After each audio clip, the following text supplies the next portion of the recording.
Hey there, today I have some really powerful tips to help you to get the most out of your EFT tapping so you can get the breakthroughs that you need as fast as possible.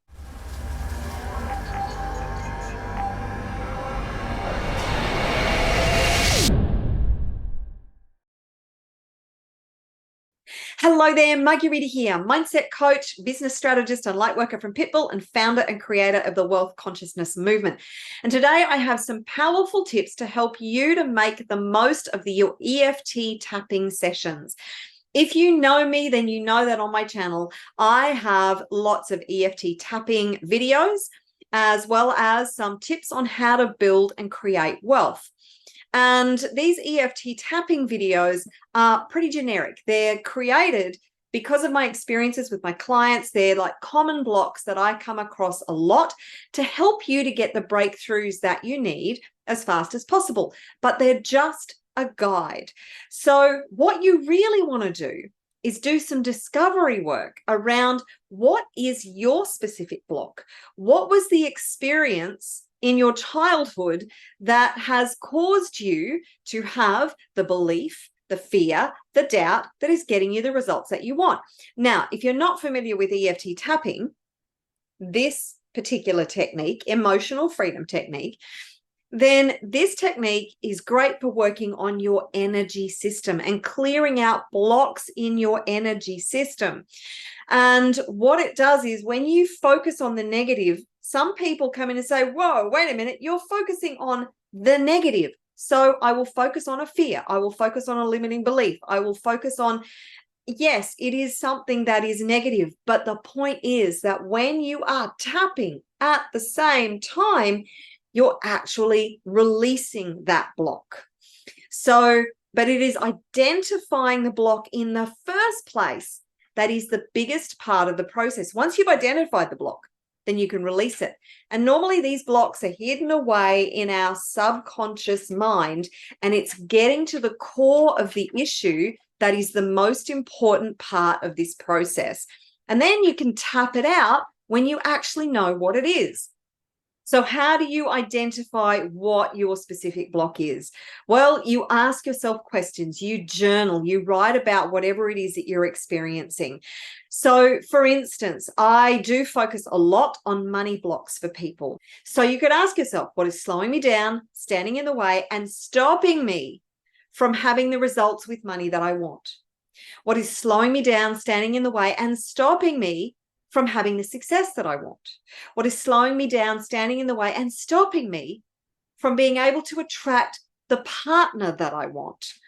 Now, when you dive into these questions, you are asking the subconscious mind, and you need to sit with these questions, with this question, for as long as it takes to find out what a really deep issue is.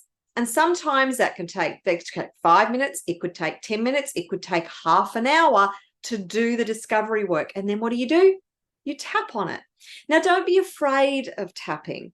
So once you've written out a phrase, just tap on the phrase. Tap on how you feel about whatever it is. So you can tap on, here are the kind of targets you can tap on, right? So what you want to do when you're tapping is tapping on a target. The target could be physical pain. It could be emotional pain or trauma. It could be mental discomfort, something going on in your mind that's worrying you. It could be a fear, a limiting belief. It could be an experience that you had. So you might have experienced something in your childhood that still brings up negative emotions, sadness or anger or frustration or fear. When you revisit that particular experience, you can tap on that, because what happens is when you're tapping, you're actually releasing the negative energy. Some people get a little bit disturbed when I start tapping and I'm tapping on the negative. But the point is, when you're focusing, because I know we're taught to never focus on the negative, right? Only ever focus on the positive. Well, here's the flip side with EFT tapping, is that while you are focusing on the negative and tapping, you are releasing the emotional connection and the emotional charge. If something doesn't have an emotional charge, It doesn't have the hold over you that it had before. So say, for instance, let's take a financial block, a money block. Say, for instance, when you were a child, you in your household, there were lots of arguments around money. Now, very likely, if your parents argued a lot around money and there was a lot of conflict and anger around money, then you could have made and probably did make an association that money means conflict, that money means arguments, that money means discomfort, that money interrupts love, that there's, in a relationship, it stops love from happening. Now, it could have been that the lack of money caused all of those things, but you may very well have connected money with arguments. Now, when there are arguments happening, children in particular feel that negative energy. They feel the conflict very deeply. It's very, very uncomfortable.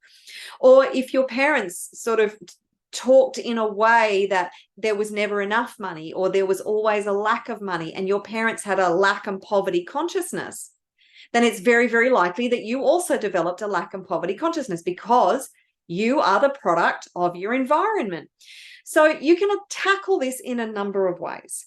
You can think about your experience as a child and how money, what the interaction was like around money, what the feeling was like around money, the kind of things that you heard said, or the kind of way, the way that money affected your family life. Maybe there were certain behaviors with your parents around money. You can see how this can get quite complex. But if you simply focus on the experience that you had, and then the decisions you made about money as a result, like, what does money mean to you? So, for instance, if somebody grew up in a household where there was plenty of money, but there was no love in the relationship, maybe the relationship was even abusive, maybe the family environment was abusive, there could be a connection that money means abuse, or that you can't have a loving relationship when money is when there's a lot of money, when there's wealth. You can't be rich and be loved at the same time.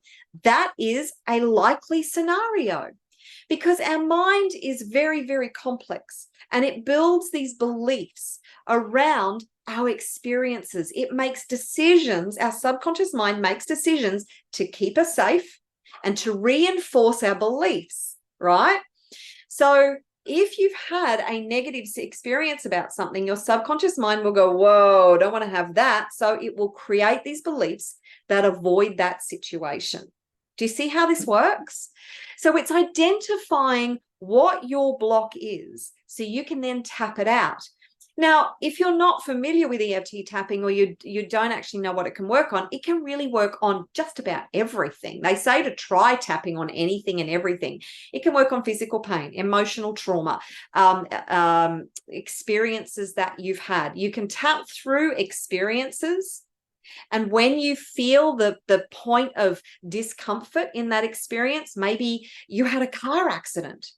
Now, I recommend that if there is trauma involved, that you actually work with a professional on something like that. If there is deep trauma or deep emotional pain, then get some help with your EFT tapping to get you through those very, very uncomfortable emotions, okay?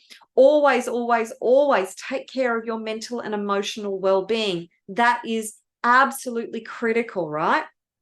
So when you're diving deeper into things, if you have the support of a professional practitioner, somebody who can hold the space for you and guide you professionally and expertly through that scenario, it's going to make it a lot easier for you, okay? So I just really wanted to make that critical distinction for you. So, and you can work on just about anything. It could be blocks in relation to attracting the perfect partner, or getting the perfect job, or being an entrepreneur, or being massively successful. It could be absolutely anything. Maybe it's something to do with your health that you want to work around and shift the energy blocks around that. So, I mean, that is a very, very, very big point with EFT tapping. So another one is to stay well hydrated.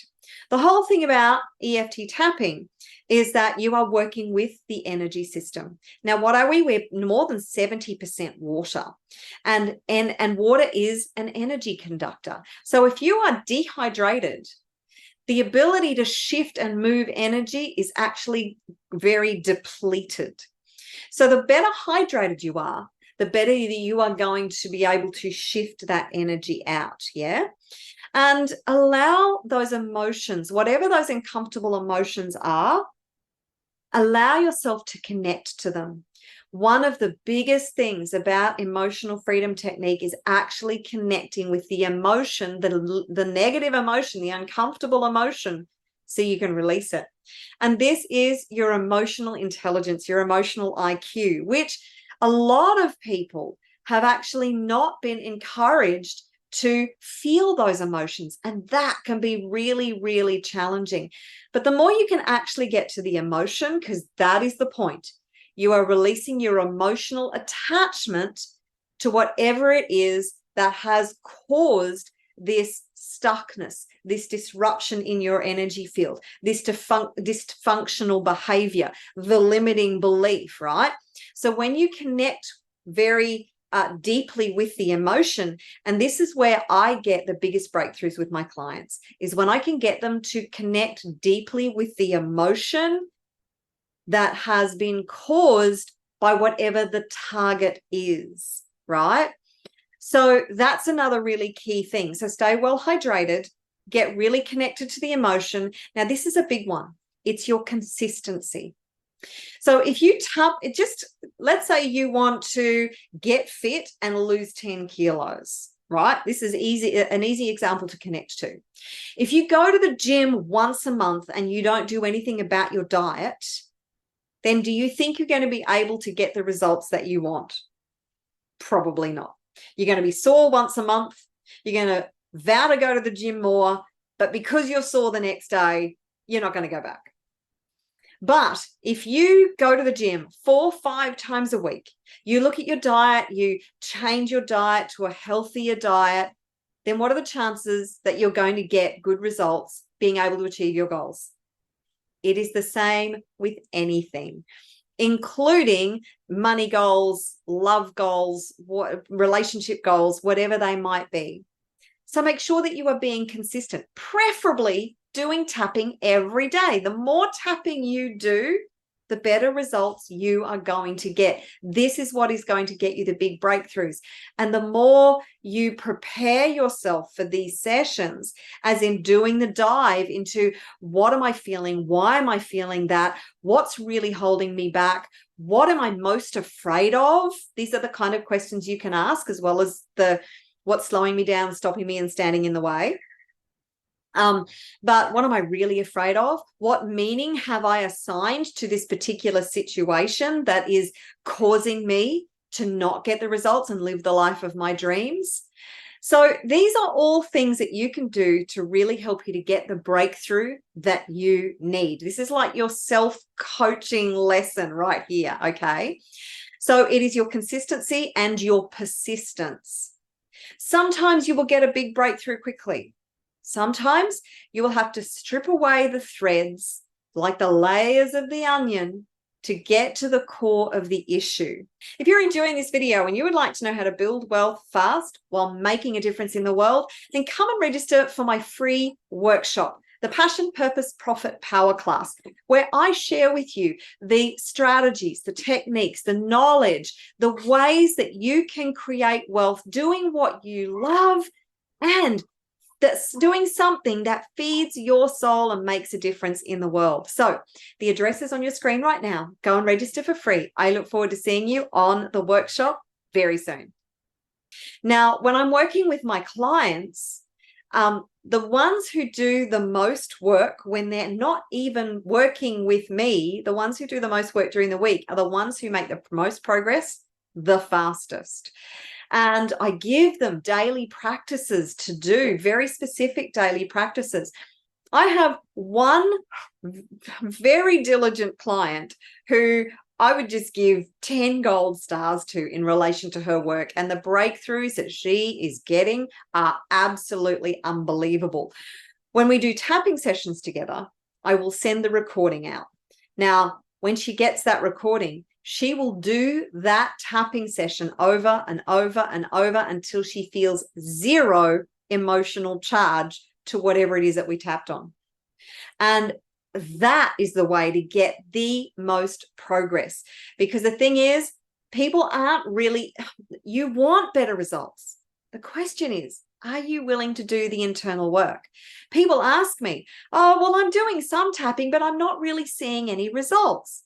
If you want things to change, then the internal world is going to have to change. You cannot expect the external world to change if your internal world hasn't changed. So when people email me and say, well, I'm tapping, but I'm not getting the results. Why aren't I getting the results? Why isn't my life changing? My question that I return back is, have you changed? Because until you change, nothing will change in the external world. So are you dedicated to your growth, to your change, to becoming the person you need to be to get the results that you want? This is so, so important.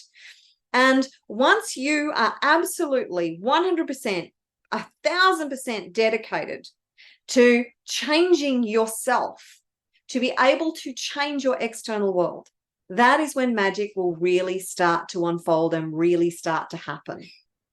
So it's really important that you keep tapping until you get the breakthrough that you need. And I know that that can seem a little tedious. The question is, if you are in the same place that you're in right now in 6 months, in 12 months, in 2 years, is that going to be acceptable to you? If it's not acceptable to you, then are you willing to go all in to do the work to get the results that you want? So identifying the core belief is actually a big part of the process. It is the biggest part of the process. So you can do that in multiple ways. If you look at the situation that is not acceptable to you right now, the thing that you want to change, and dive into your subconscious and say, well, what is it that I'm really most afraid of? What is holding me back? What is stopping me? And you ask yourself these questions. And then you can even ask, why? Why am I afraid? So there's 8 primary blocks. They are fear of change, fear of failure, fear of success, fear of rejection, judgment, and criticism, fear of loss, fear of something bad happening, fear that you're not good enough, and the final one is trapped emotions. So negative emotions like anger, sadness, revenge, regret, shame, guilt, disappointment, sadness, grief, any of these trapped emotions that you have not fully released or fully experienced at the time, they are going to cause disruption in your energy field, and they're going to create stuck patterns, right? So they're the 8 primary blocks that most people experience. Well, that people experience, okay? So it's identifying what the fear is. Now, if you identify that you have a fear of failure, for instance, or a fear of rejection, judgment, and criticism, then you can ask yourself, well, why am I afraid of rejection, judgment, and criticism? Where did I experience the pain of rejection, judgment, and criticism in my life before? Where did I experience pain in relation to failure before? Now, failure is just feedback, but we have given this stigma to failure. And when we fail, we tend to make it a part of our identity. It means that we are failures, when nothing could be further from the truth. If you want to achieve success at anything, then you must be willing to fail temporarily to be able to succeed. It is a part of the process. And this is where a lot of people get stuck and they give up on their dreams because they find failure so uncomfortable. So if you find that you have a block around fear of failure, then why are you afraid to fail? And then you can keep asking why. So, well, I'm afraid to fail because it's uncomfortable. Well, why is failure uncomfortable for you? Well, because when I was 5 years old and I stood in front of the class, and I was supposed to give this talk, and I was so nervous and I started and stammered and they all laughed at me, and it was really painful, and I felt such shame and I felt humiliated. And okay, so then you have all these emotions to tap on. You can write out all these emotions, okay, around what it felt like to experience that. And you can tap on releasing those emotions. Now, here is one final tip I'm going to give you. And that is, when you have tapped out the negative emotion, when you have identified what the negative emotion is, or what the negative belief is, or what the negative experience is, think about how would you like it to be instead, okay? And then you can tap in the opposite of what you don't want. So this has been quite an in-depth little tapping coaching session for you, but I really want to empower you to get the results that you want, to be able to live the life of your dreams. And that is why I am passionate about helping you to clear these blocks, limiting beliefs, fears, doubts, the self-worth issues that are stopping you from being able to be your best self. So if you have enjoyed this video, then please remember to like and subscribe to the channel, hit that notification bell, and don't forget to come and join the Wealth Consciousness Movement Tapping Library. The address is on your screen right now, where I give you access to so many free EFT tapping videos to help you to be the best that you could possibly be and live your best life and be able to bring your dreams to life. So I look forward to seeing you in the Wealth Consciousness Movement. Until next time, take care and bye for now.